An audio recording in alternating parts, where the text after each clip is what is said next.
Hello, Jay, and welcome to our session discussing South Asian Heritage Month. The theme this year is Unity in Diversity. Before we get into your work, what does that phrase stir up for you personally when you hear it? Yeah, when I hear that phrase, I get taken back to my childhood. Funny enough, before I even understood, diversity, inclusion, I understood what it meant to be different. And when I think back, I was in a school with only a handful of Black and Asian kids in there. It's a school of around 1,000 people, and part of that small group was me and my, sisters, two sisters. So I did find school very hard. And the thing I learned very quickly was that I didn't belong and Mm, that I was different, you mm, know.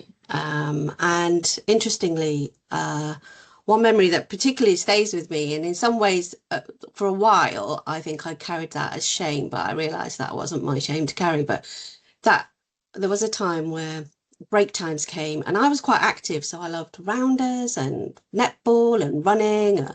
And I wasn't allowed to kind of join into those games. And as I know myself to be now, as a problem solver, what I thought about in those times was, oh, actually, how can I get to play? And so I used to bring in, because we used to have quite a lot of apples and pears on the trees in the garden. I brought those in, and that was my way in to, being able to play. And if I brought them in, I could play, and if I didn't bring them in, I wasn't allowed to join in.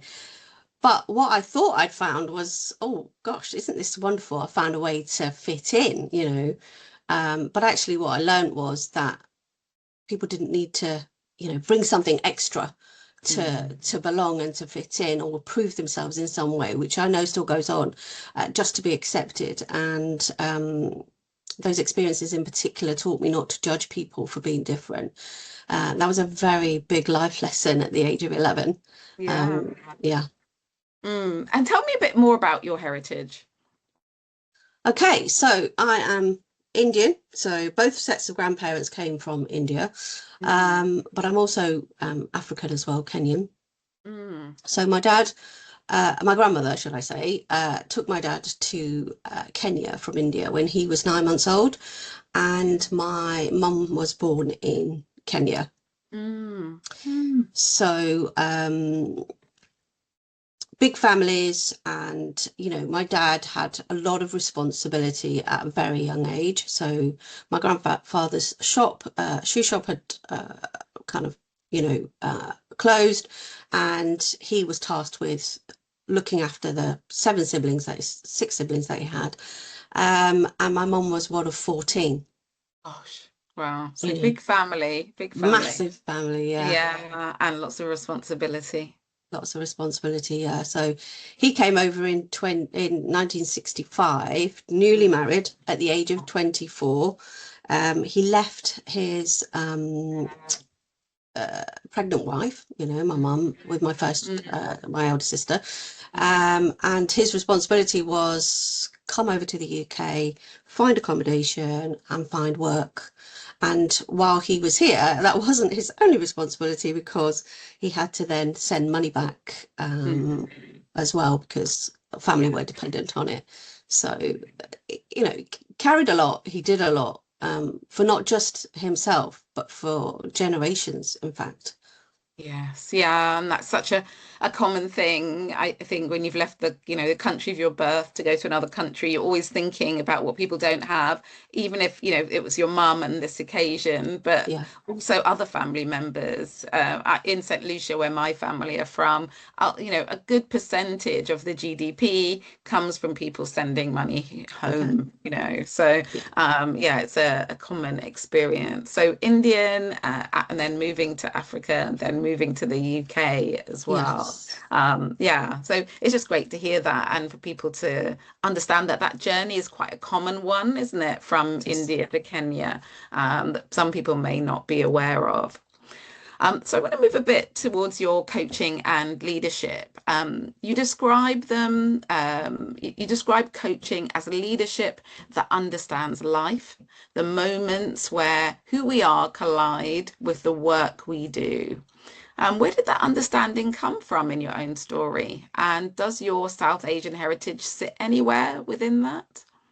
Yeah, so just building on what I said about my dad and my parents, it's in 2023 when he passed away that I spoke, wrote his eulogy, and I kind of just doing the research for that realized just how much he was carrying, just because that was his responsibility as the eldest, and nobody saw that. He never talked about it in that sense. It was his duty. Right. Yes. I carried a lot too. So that treatment I had at school stayed with me. I became a people pleaser, and I would only show certain sides that I thought of myself that I thought would be accepted, and then later, as a coach,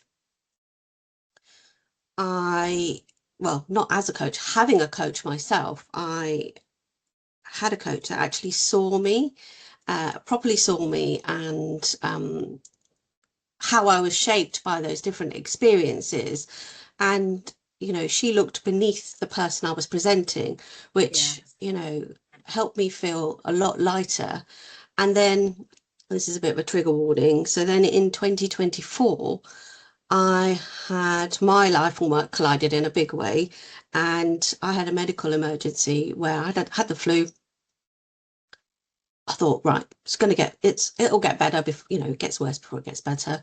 Mm. Um, but then I, kind of collapsed, and I actually died for a few minutes, and my husband had to perform CPR to revive me, which he did very successfully. Obviously, I'm still here. Yes. But on Thankful, top of that, thankfully. and thankfully, yeah, I am very grateful. And on top of that, 3 weeks later, literally, you can't make it up, he had his own event. And, part of me thinking it's stress based on obviously what he's just experienced. But I recognized at the time that, and I was fortunate that I was running my business because I could just park it, because I could not think of anything other than just putting one foot in front of the other. It was minute to minute, hour to hour. Mm. And in those moments I was at home, I started to reflect on this, that there is nobody not doing that. Everybody navigates life and the changes, and the changes can be good. We can become parents, etc., but they are changes, and they're expected to carry that and often bring that into work, but we don't see that. Again, Yes. it's hidden, and unless you really see people, or like all the stuff that's going on underneath, as leaders, that's where I think it helps in trying to see the person underneath. And the more you can do that, I think the more you help people uh, see themselves, it raises self-awareness. It helps people put down that burden that they're carrying for a little while because they feel seen. That kind of long story, but hope that makes sense. Yeah, it does. So, I think it's really interesting because in a way you might be saying that you didn't know how much your dad was carrying. So, but I guess perhaps perhaps your mum did, and she truly saw him. But Yeah. this idea of actually we put layers of armor on ourselves, or Yeah. protection, or assimilation, all of those things we put on, but actually to look to the person underneath. And I think it's such a strong message in the times we're living in to go beyond the surface and to really Yes. see each other, hear each other, take the time to listen to the meaning of others' words as well, and really Mm. understand what they're saying rather than jumping to conclusions. So yeah, I think it makes absolute sense. You talk about the invisible barriers people carry, but how does understanding someone's heritage and life stage change how you coach them versus a more one size fits all approach, do you think? So I don't think I've ever believed in a one size fits all model Mhm. or approach. And I Mhm. think my story kind of tells you that. But You know, people don't arrive at work as a job title, and two people with a job title are identical. Everybody brings their experiences, their background, their identity, their responsibilities, as we've discussed, including their hopes and dreams. So acknowledging that first and foremost. You know, and typically people come with, and you mentioned it there, going beneath the surface, is somebody might say they need coaching because they want to build their confidence or their influencing skills, but it's not until the conversation develops that you uncover a lot more. I know I definitely do, and more often than not, it's more than what comes. So be that their identity, or, you know, being comfortable in their own skin, and navigating things like menopause or caring, or, you know, there could be hidden grief, or, you know, illnesses. And I might be, you know, for example, if it was me, maybe I'm becoming a senior leader at the same time. So some of these things are happening while we are trying to navigate the workplace. So and then these things for me are not separate from leadership, you know, because actually you have I always quote Spider-Man. I know, that very well-known leadership guru. But Uncle Ben says to Peter Parker, you know, with great power comes great responsibility. And that's what I feel leadership is about. So when you're having a one-to-ones, you really need to get to understand someone and, you know, like we said, get underneath the surface. Because when you do, you unveil or reveal their full potential. And that's what a coach can do. So if you don't really see the person in front of you, how can you help them find the real answers that they're looking for? And sometimes the answers they didn't even know they had questions for, you know? Yeah, absolutely. And yeah, as you said, I had this experience recently with a coach where yeah, a lot happened between the sessions in my own mind. And I, you know, the way I thought of it was it kind of shook up my memories. Yeah. And it takes someone to do that, to kind of you might be presenting whatever your goal is, but that process of being challenged by your coach or helping you think it through, you know, can stir the other true feelings or thoughts or the deeper thinking that you actually really need to work on or want to work on. So yeah, completely hear your point there. Mm. So going back to this theme of unity as diversity, you know, in your work, um, what unites the leaders you coach, whatever their background, when it comes to what they're wrestling with, do you think? What brings them together? I think what unites them is, regardless of their background, you know, they also have those human questions. Do I belong? You know, be myself here? Am I enough?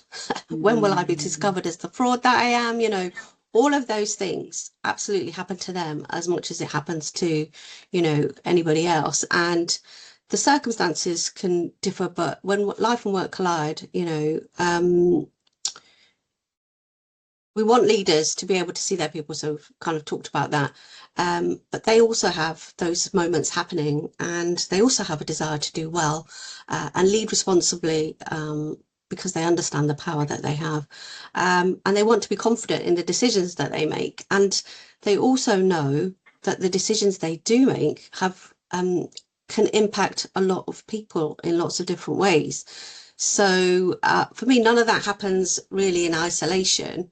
A leader's confidence, presence, performance is really shaped by the conditions around them, and the people that they are responsible for. Those conditions are shaped by how that leader turns up. So, you know, do they feel safe enough? Can they be honest? Because sometimes senior leaders don't get it right all the time, and you need somebody to say something, to raise questions. I don't think that unity and diversity is a new idea. mm, mm, Okay, society's been telling us this for generations. You know, mm, phrases like two heads are better than one. Mm, Many hands make light work. Strength in mm, numbers. The whole is greater than the sum of the parts. mm. And these are all carrying an underlying wisdom, if you like, that Yes. we become stronger by not necessarily becoming the same, but because we are different, because we bring different perspectives, different experiences and abilities. And when they're brought together, the result is greater. And unity doesn't mean uniformity at all, does it? No. And it's creating something greater because of our differences, not in spite of them. And it was funny how those things just came to me, and I thought, oh my goodness, this is what we're Yeah. talking about. No, that's so helpful to be reminded, and that's what happens. I think we need to keep learning the lessons of the past. I think we forget and then we repeat the mistakes, and we need people to keep reminding us of these wise words, of these wisdoms that Yeah. exist. So yeah, that's really I think so helpful just to be reminded and to reminded this isn't new. This is something we've No. wrestled with before, but something that we can do together. I've also, as we've been talking, heard some real themes of the collective, not just thinking about Mm. yourself Yeah. or being in service of others, and that sense of responsibility, but in a positive way. Sometimes people can see responsibility as a burden, Yeah. but instead, being entrusted to be responsible and the Yeah. difference that can make for other people. As that's what's been coming out as I've been listening to you. So you're part of the Diverse Executive Coach Directory. Why does it matter that leaders can find a coach who reflects or understands their heritage? And what would you say to someone who is maybe unsure whether that matters for them? Yeah, I think firstly, when I was looking at the coaching profession, it was very white, middle class. Okay. And here's me. I was thinking, okay, so will I again fit in? Will I even get clients, And the diverse executive coach director creates that choice in the first instance to say, look, if I want somebody who looks like me, they may not have had the same exact experience as me, but if I have somebody that looks like me, um, it may be that they understand me and my story better than somebody else. And in that way, maybe I don't even have to explain it. I don't have to explain all the nuances, etc., because somebody just gets me or gets it. And representation matters because you want to see people like you, and you know, as long as and that person's responsibility as the coach is to create those conditions that allow that person to be seen, feel safe.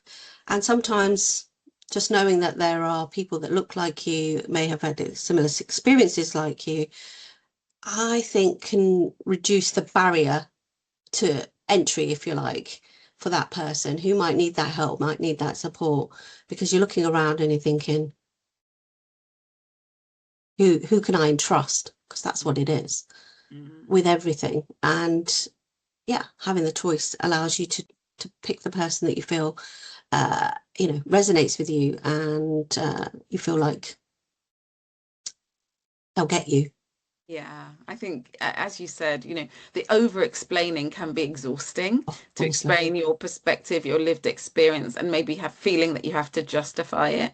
Yeah. And to remove that aspect means you can just get into the work that needs to be done in the coaching, Yeah. and do it in a way that makes more of a powerful difference, because otherwise either you are spending a lot of time over explaining, or you're missing out a whole part of yourself that is very relevant to the solution. So yeah, there, I think I completely agree with you.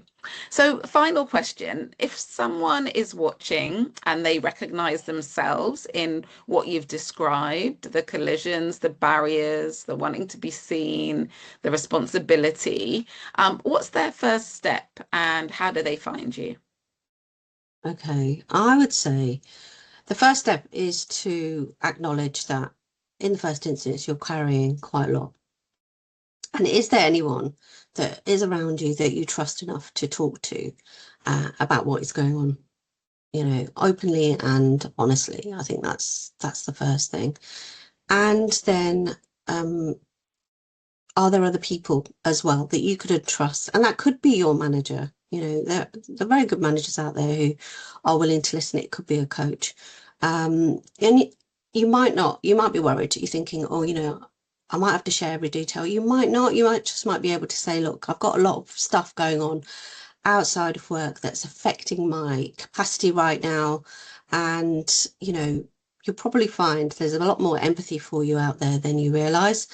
And the minute you kind of open up, then people sort of go, they might even recognize that they've had some of those challenges themselves. And so my work is about creating those places where people can, don't have to bring apples anymore, if you like. So if anybody recognizes that any of the things that I've kind of spoken about in the stories I've shared, then, not needing to bring apples, not needing to have to prove your value, or hiding what you carry, or to earn your belonging, then, please do get in touch, is what I would say. And you can find me, of course, at the Diverse Executive Coach Directory. You can also find me on LinkedIn, and you can also find me on my website, which is all the W's, of course, innerreachcoaching.co.uk. Wonderful. Thank you so much. It's been really lovely to hear a little bit more about your heritage, about what informs your thinking and your coaching approach, and also how you help people who are very lucky to have you as a coach. So thank you so much, Jay. It's been amazing. Thank you, Jenny. That's very kind.